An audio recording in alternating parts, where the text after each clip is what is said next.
Hey everyone, welcome to Cuppajen episode 9.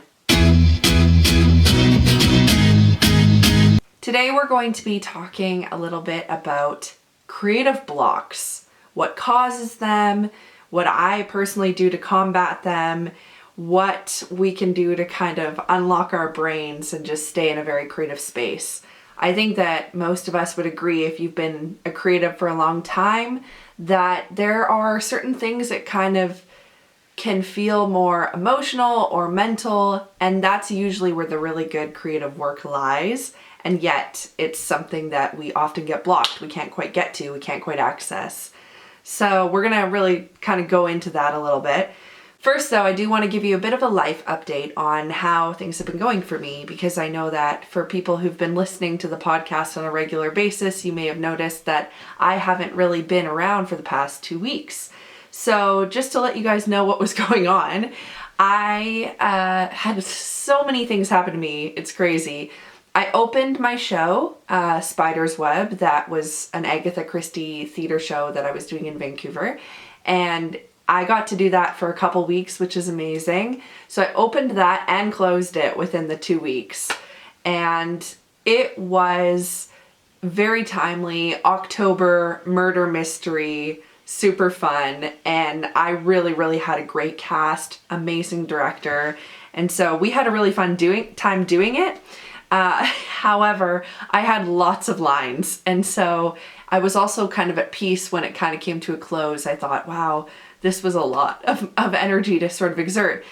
But it was so much fun and I have no regrets at all. Before that, people who are maybe listening from the States or other countries, you maybe won't know this, but in Canada, our Thanksgiving is in October. So on Thanksgiving Day, we had the Thanksgiving Monday, my dog passed away. So that was really tough for me because his name was Buddy, and he's a golden retriever, and we'd had him here for 12 years.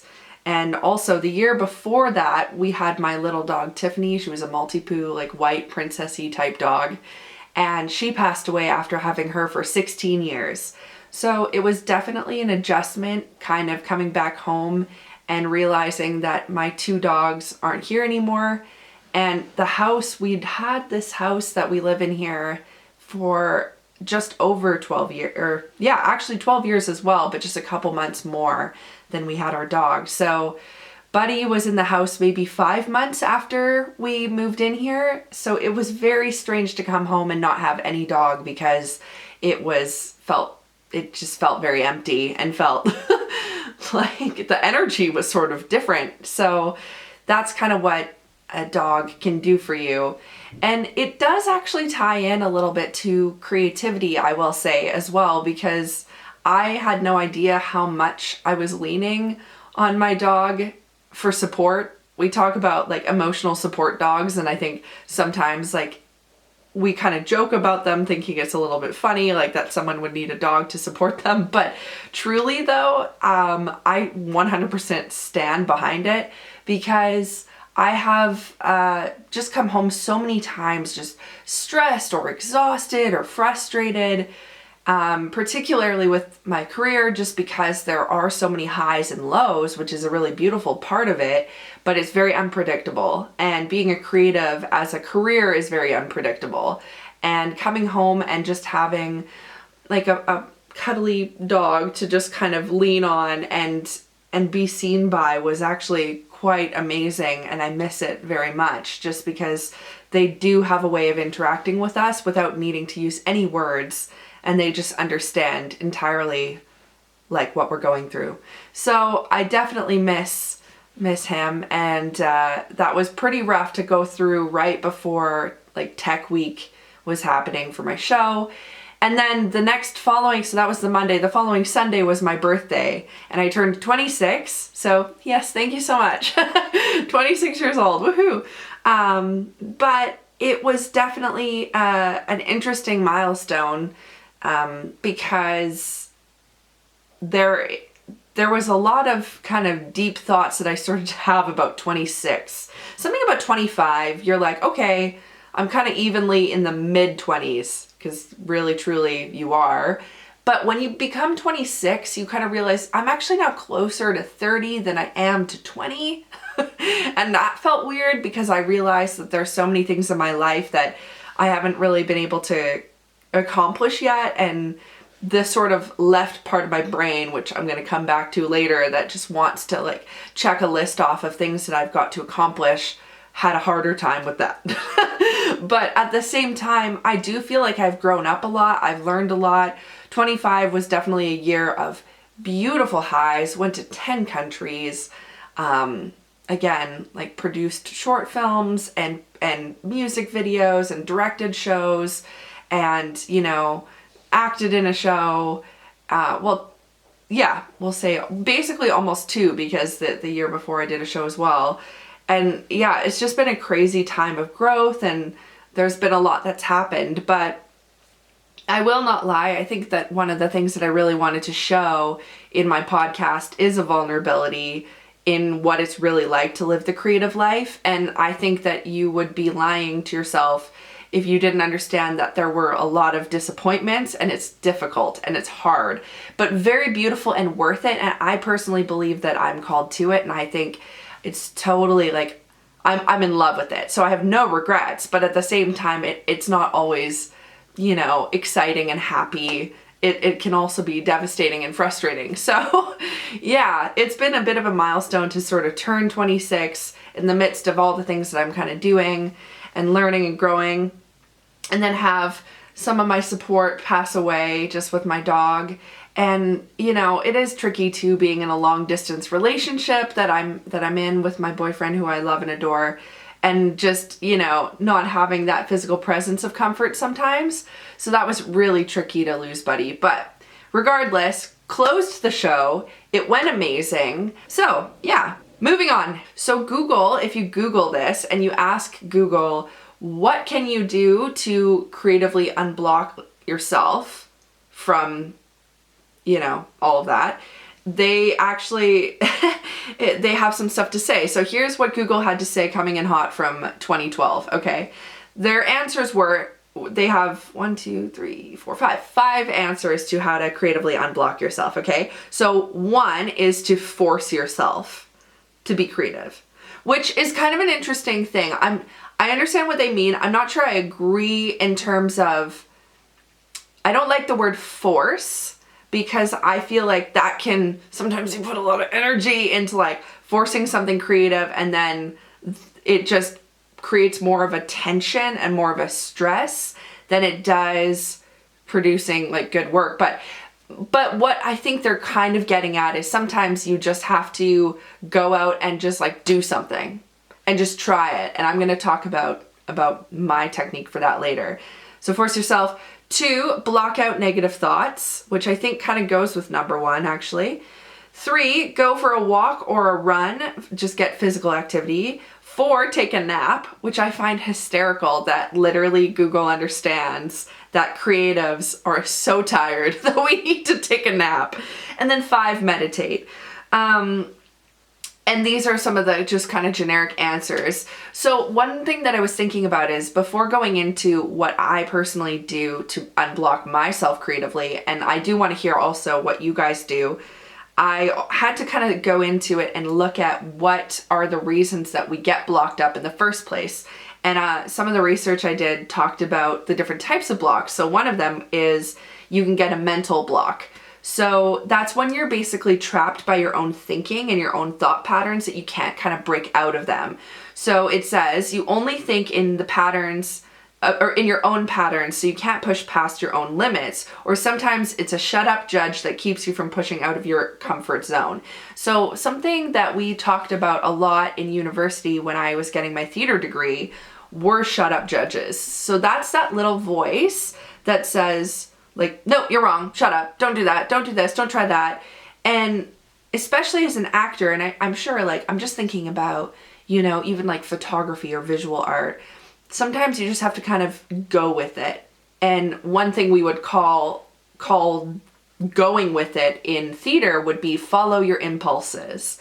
So when you're a young kid in development, we kind of get taught these rules to sort of keep our impulses in check. So that teaching is the reason that you don't just sit down in the middle of a grocery store, for example. If you're a young kid and you're tired, well, you'll just drop down right then and there and sit in the middle of the grocery store, and that's not a problem for you because that's your impulse. But as an adult, of course, we realize that you can't actually just like sit down in the middle of a grocery store, not at a table, but on the floor. Like, that's not a thing you can just do. You know, a lot of these things teach you how to survive and how to be safe, and they're not negative, but also when it comes to like acting and sort of explorative work or art, you want to be able to open yourself up to all possibilities. I know I've talked about it on the podcast before, but in improv, there is something where it's like, just say yes, yes, and. So you don't block down something by being like, no, that's not how it is. You if somebody gives you a prompt, then you take that and they say, you know, all right, wife, let's go over here to the store. I don't then go, no, I'm not your wife, because that would be blocking it. So I instead go, yes, husband, or whatever, and I go forward with their storyline, and we create something, we build something together. So I say yes, and then I build on top of that story. And that's sort of the situation with impulses, is you're always kind of following this muse. So if you are somebody who has a lot of shut up judges, then you're gonna block that. And that tends to block you down. So that can be part of a mental block. The other part can be just, again, trapped in your own thinking. So, well, this is the way I've always done it, so I'm not going to do it differently. But actually, sometimes if you do step out of your comfort zone and you try something a little different, do it a different way, it might unlock something for you. 2, emotional block. So this is especially true in acting, but I'm sure it's true for other art forms, and it's really true in writing. Oh my goodness. But and that can be writing for like a play, a book, a song, all of that. But you're scared of what you'll discover or reveal about yourself.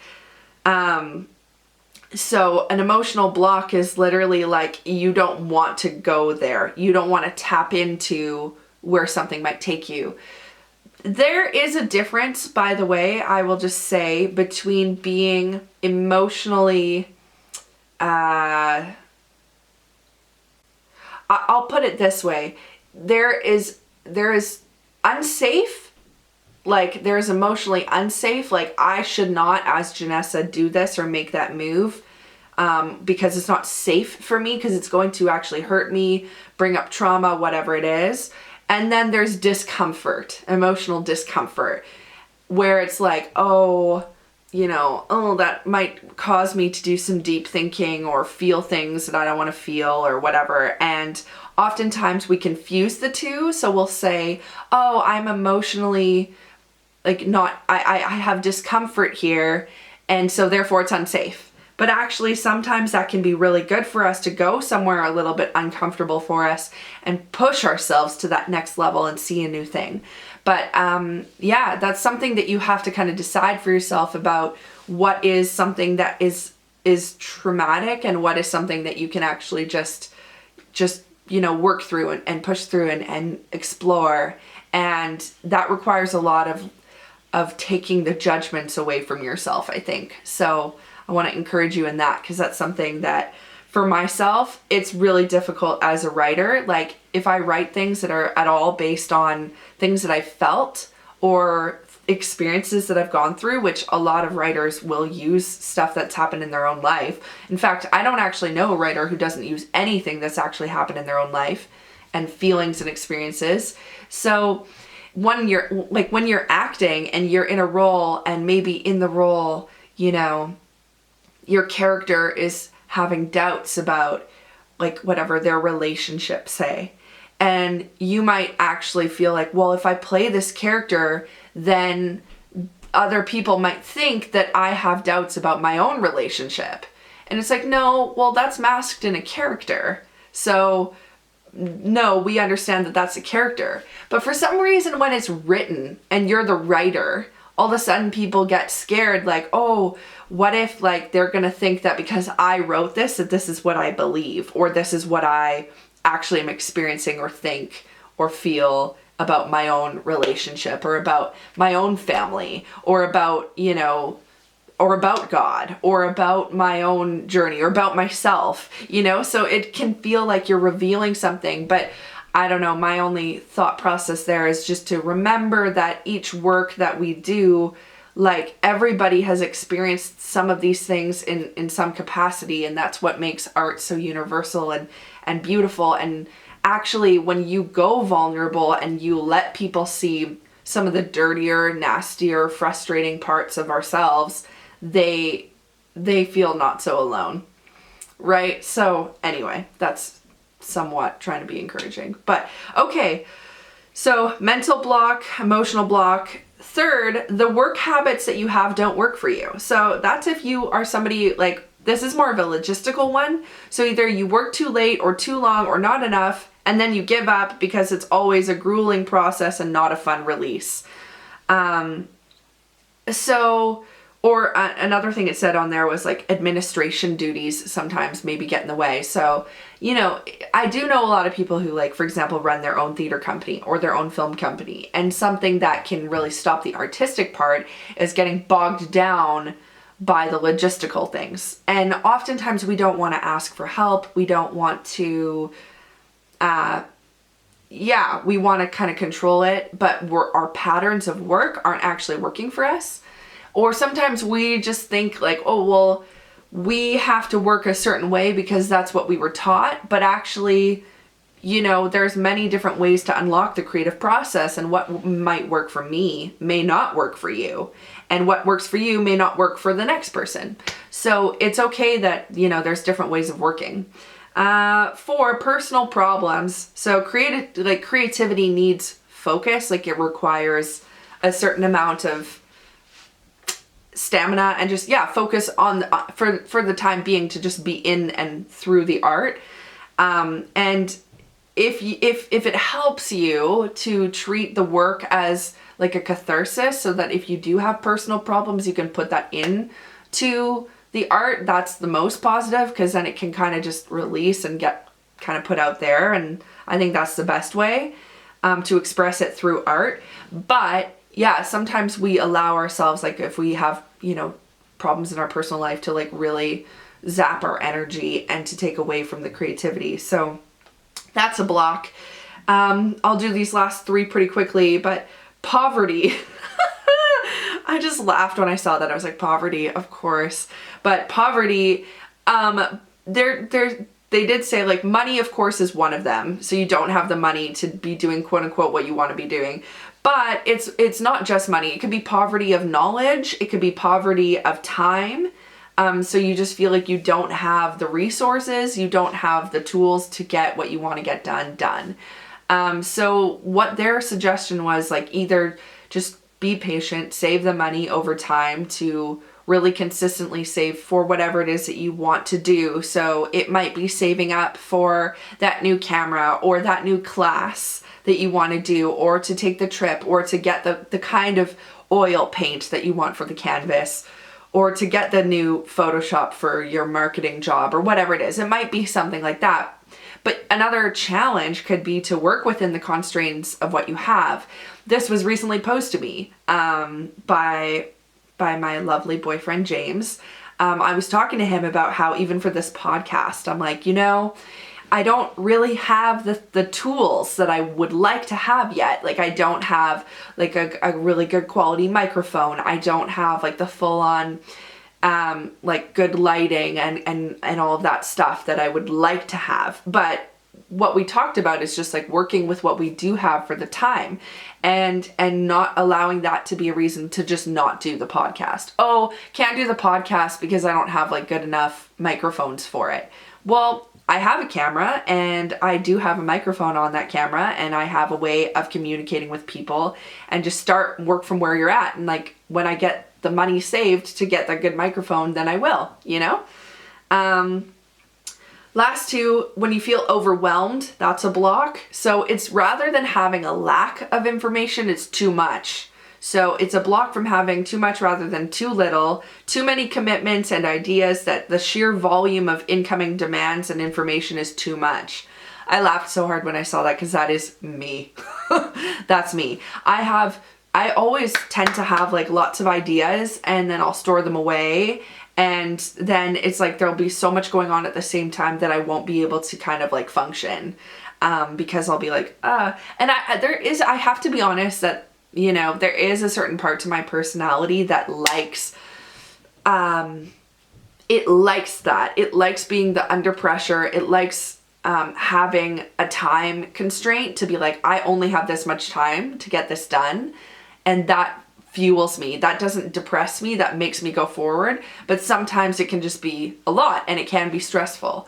And then the last breakdown would be, for a block, would be communication. If you're working with a partner or with a team to make something creative happen, let me tell you, don't I know it? Everything that I do seems to be a creative thing with other people. And communication is key, man. Soon I'm going to have my bandmate Mark on the podcast. And that is a hilarious thing right there because, yeah, communication is just everything. And we have learned so much how to communicate with our music, with what we're doing. And it's always like quite the endeavor for sure. Funny thing, I never really do my podcast in any particular order, but I totally forgot to say what I'm drinking. I hope that everybody has a cup of something, but I'm having ginger tea. And I'm having it in my England cup because I really miss it. And I don't know, it was a year ago that I just got back from my like 6-week long trip that I did like all over the UK. And I miss it there. I love it. Okay, so next thing to talk about is there are, on top of the blocks, there are some lies I think that we tell ourselves. And so I kind of wanted to go over them because I think that these are things I've definitely spoken to myself before or thought before. And I just would love to break free of them because they don't have any place in our creativity. Okay, so one of them is, I am not an expert and I don't feel ready, so therefore I'm not ready. I don't feel ready and I'm not an expert, so therefore I can't do it. Well, okay. I totally understand wanting to be the best that you can be, and part of that is gaining knowledge and being more of an expert. And I understand that. I've talked about this before on the podcast, I think, but my friend Annie Christine and I, we decided like we're gonna just do a little like film company. But what's crazy is we don't really know, like we didn't anyway, know a ton about film. She was a photographer, I was an actor. So I understood like film in context of being in front of the camera, but not as much behind. So we had to do research, and yeah, I understand wanting to be an expert, and it would almost be better to find somebody who had like all the information and all the knowledge in order to start. But realistically, we decided we're not going to wait. We're just going to go ahead and get out there and start learning and become an expert through doing. And I think that really helped us, because just because you don't feel ready doesn't mean that you're not ready. And what's crazy is we're actually working on editing our music video right now, and we're both like seriously impressed with ourselves that we have actually got the type of footage that we got, just because we didn't consider ourselves like to be really big filmographers or anything. But now we actually have some pretty good content. I'm not gonna lie to you. You can see if you agree when you see the video. But anyway, so that's a lie. It's not true. You might not be ready in terms of how you feel, but you might actually, that might be the best place to start from. I will also say that there's something about that denies learning. Like that feels like because I don't know everything about it, that means that like I'm not, it's like a perfectionism thing.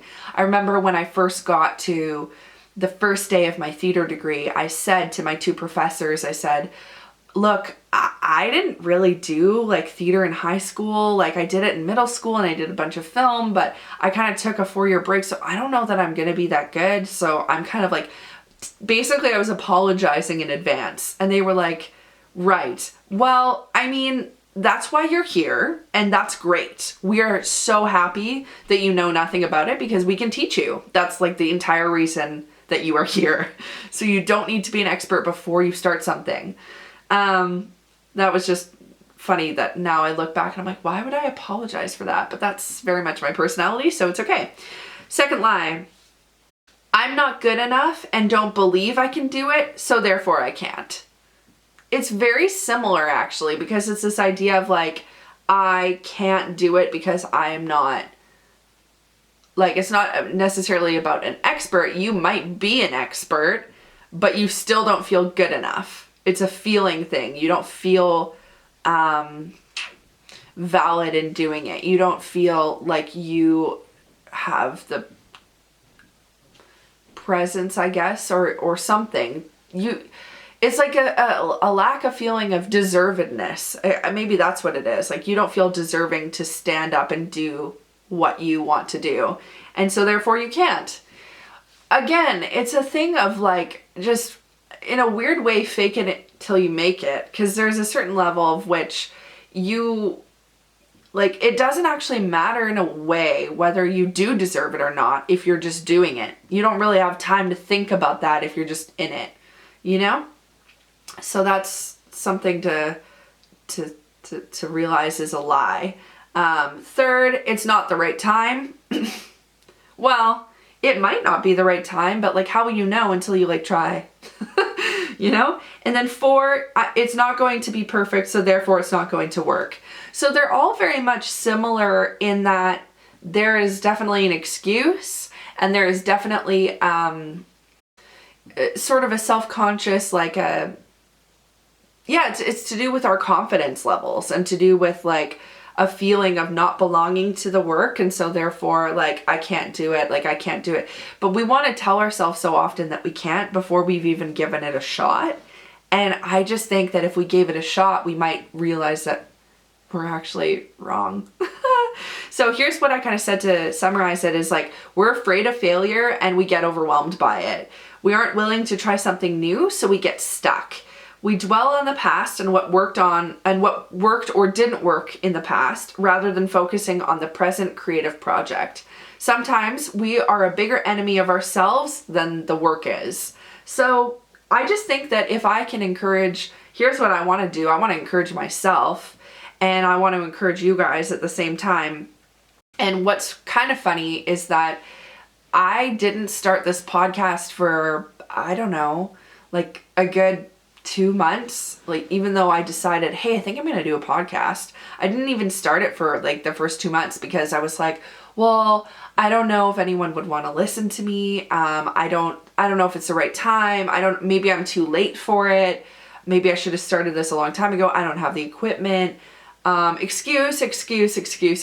But really, it's like, whether 2 people listen to this podcast, or whether 45 people listen to this podcast, or whether hundreds of people listen to this podcast, it actually doesn't really matter. What matters is that I needed to do it because I wanted to encourage myself and be vulnerable with like my struggles, in hopes that it will in turn encourage you, the listener. So if I just kept giving myself excuses, well, it's never going to happen and I'm never going to know. And you know what? It might not be the right time. It might not be the right thing. You might be boring to listen to. Like, I don't know. But you don't actually know those things until you try, and then you learn from it and you get better. But we're so afraid of the risk that we don't want to put ourselves out there. So I just wanted to quickly talk, now that I've given some stuff about like online and whatnot that I have found that are some tools for what an emotional block is. I also wanted to say kind of what I do. So my personal experience, like I kind of nailed it down to 3, maybe 4 that I think are helpful. The number one thing is I need to feel a certain level of inspiration before I do something creative. And the thing is, that's hard because you don't always feel the feelings with your love of creativity. But I just find that I need inspiration. And one of the easiest ways for me to find inspiration is to look at other people and their inspiring work. So be inspired by other art is what I do. So the number one thing I always start with is music. Music. I love music. Some people, it would be something else for them. But for myself, if I need to express something, I just like, I need to hear a song that gives me the opportunity to get out of my head. So I'm very left-brained, right? Like I'm so left-brained. I did like the Will Smith, he had on his Instagram account like this picture, and it was one of those trick images where some people see some colors and other people see other colors, and depending on the colors that you would see, like indicated whether you were left brain or right brained. And most people, if they would meet me and they know I'm creative and whatever, they would think that I am a right brain thinker. And in some ways I can use that side, and obviously when you're being creative, you're using your right brain. However, I'm left brain dominant like no other. It's insane. Like I always want to go into the logic place, into the like, let's sort it out. I want to just kind of have everything in a box, and then I can allow that side to open up. So the left brain is the part of your brain that says, here's a parking space, let me park between the lines. The right brain wouldn't care about the lines. And the left brain is really important because it keeps us safe. And for myself, I think there's been a lot of situations in which I have needed to keep myself safe, and I have needed to keep my friends and my family safe. And so I got really used to developing that part of my brain. So that's my dominant side. Doesn't mean that you don't, like, if you have one side that's more dominant, it doesn't mean that you don't use the other, but it's just more dominant for me. So when I listen to music, it kind of gets me out of this brain space and into something else. And it does it in a way that it's like, basically it tricks me, because I think with music, it's like, you know, there's actually something really mathematical about music. You're like oftentimes working in 4/4 time, sometimes a different timing, but you're kind of, the patterns of music allow my left brain to be sort of satisfied and shut off. And then my right brain can just imagine and feel, because it's like the music is the structure that my brain is now inside of. I don't know if that makes any sense to anyone, but that's how I kind of feel, and that's what it is for me. It's like music is so important because I can just get inside of it and like release everything else, and I can really feel it. And that might come down to the fact that I was a dancer for many years. I still consider myself a dancer, even though I don't do it as often, but I grew up in dance. And so that's how I would release a lot of things, was before I even had the opportunity of theater and acting, I was dancing. So that was the way that I could express myself. So I listen to music, you know, read a book, see what others have done and what's worked, like watching a really inspiring movie that just makes you want to cry or makes you want to laugh or whatever. I think sometimes when you're trying to think of something for so long, you almost can't. It's like when somebody comes up to you and says, whatever you do, don't think of Smarties. By the way, Smarties are these little candies. This is going to be my illustration.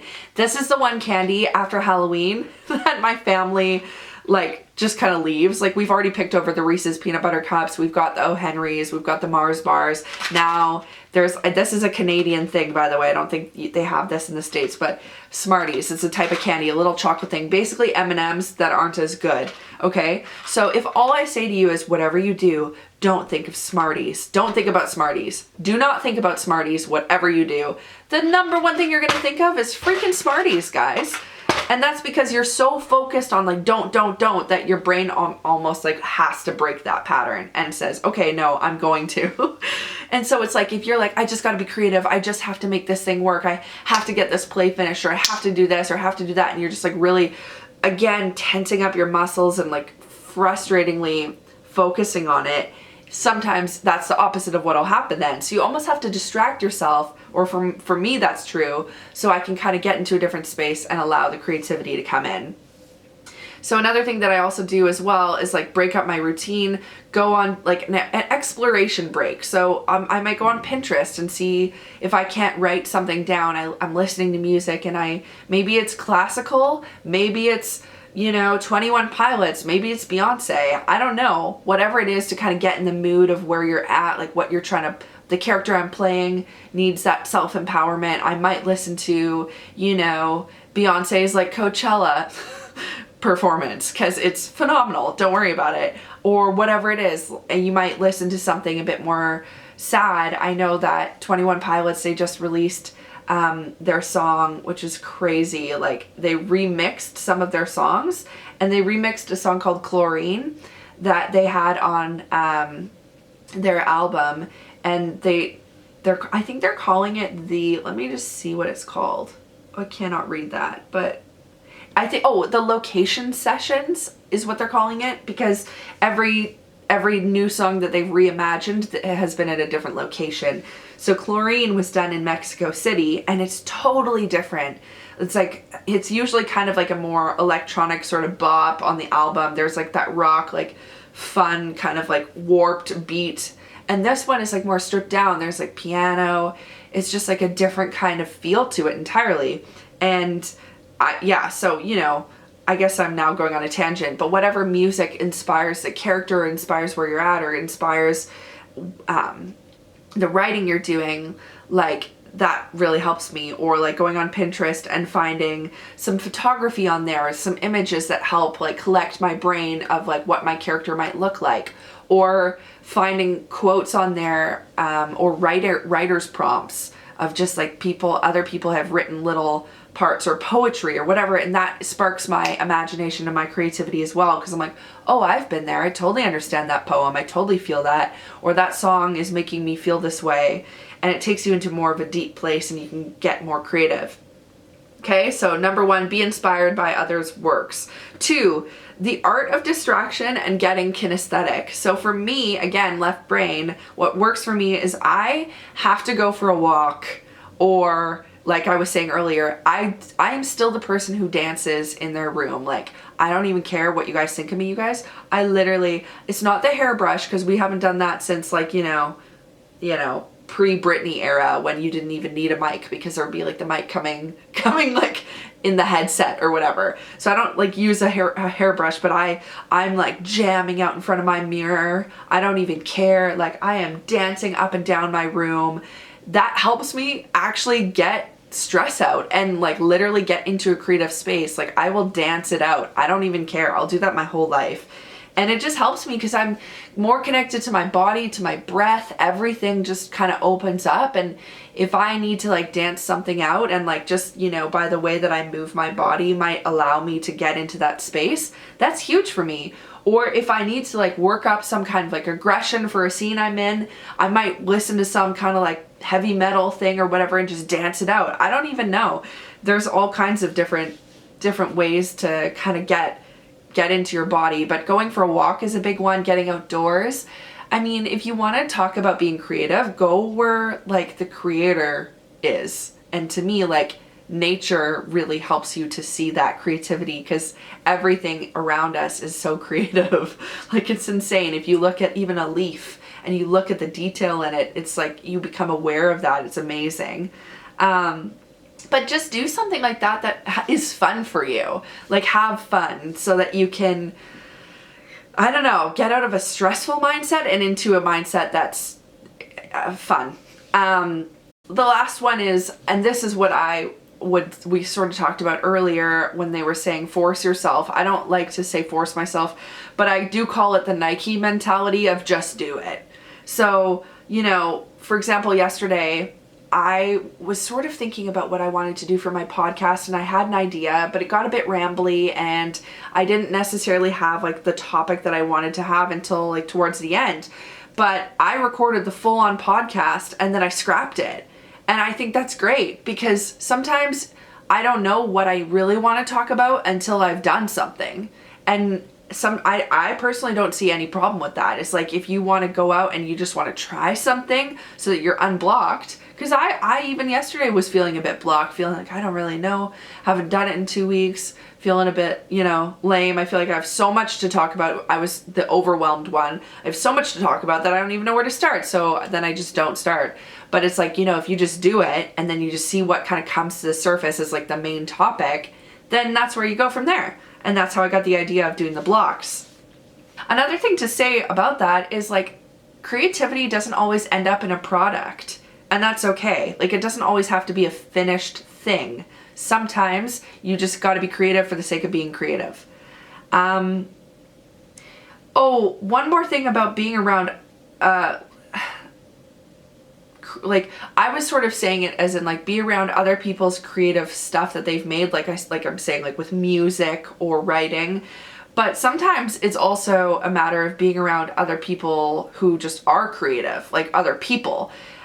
This one's trickier if you are somebody who, I would say, deals with a lot of comparison. Issues with that. But for me, like, I love to be around other creatives because I love to look at them and see what they're doing and learn from them. I personally, whether they've been a creative for like less time than me, or if they've been a creative for like years and years and years, I always find it so interesting to like see how other people work. Like, I'm always fascinated, and I can look at them and go, wow, like, I'm so inspired by that. And that's why even taking an acting class, a lot of the times you're watching other people work. You maybe have like an hour of the class for your scene or your monologue or your stuff, and then you'll be watching other people. And I love it because you can learn from other people, like the things that they're going through and what they're saying and what they're thinking. So those are my top ways to kind of get through a block, which I hope helps you guys. So be inspired by others' work, like listen to the music, listen to the stuff, see the writing, read the book, go outside, whatever. The art of distraction and getting kinesthetic, do a dance, walk, run, whatever it takes. Nike mentality, just do it. Don't be so afraid of the outcome and making it into a product, but just start. And then fourth, be around other creatives and other professionals and watch yourself kind of glow up to where they're at. I'm just going to go through like kind of like bullet point quickly. Also, some other people said the things that they do to be unblocked. And I really want to hear what you guys have to say in terms of how you get unblocked, because I know everyone's process, like we talked about, is different. Some other suggestions were like, let go of comparison, get visual, draw something, divergent thinking, do something that breaks you out of your routine and see how you handle it. Write down your dreams, carry a sketchbook, explore other creative disciplines, have some you time, write morning pages. If you don't know about Julia Cameron's The Artist's Way, that is a really interesting book. I haven't actually made it through, and I'm actually thinking about starting that relatively soon because it's a pretty intensive book where she gets you to do different creative things all the days for like 30 days. All the days? But it's intense, but it's a beautiful thing. And then the last one is positive affirmations. Rather than saying to yourself, I'll never finish this project, I'm going to be stuck here forever, you change the language and you say, okay, I am a good writer and I will come up with a creative idea. I've been frustrated before and I will get through it just like the last time. So just kind of like positive affirmations for yourself. Guys, thank you so much for listening, and I really hope that you have gleaned something from this, whether it's learning why you're blocked in your creative thinking, or if it's more just that you are inspired now to like go out and do something creative. Whatever it is, I'm really pulling for you, and I hope you guys can get out there and do what you love and have fun. I think that's a huge part, is we get so stressed about things. And I think the good thing about choosing a career in the creative sphere and the creative world is that ultimately it's really fun. Like, it's hard work and it can feel exhausting, and it takes a lot of you. It takes actually almost all of you, like your emotions and your mind and all this stuff, but it's also so rewarding and so fun. And it's all of that stuff that you've put in, like you reap the benefits later. So it's worth it for me, and I think it's worth it for you if you have been listening along to the podcast and you're creative. So get out and do something today. Go for a walk. Maybe you've been listening to this podcast as you're walking. That'd be great. Get yourself a coffee and get to it, okay? So with me and my England cup and my Smarties, I told you not to think about it. Cheers, okay? I'm gonna cheers the camera. Which the focus is just now all out. But okay, bye guys. I hope you have an amazing week. Be blessed.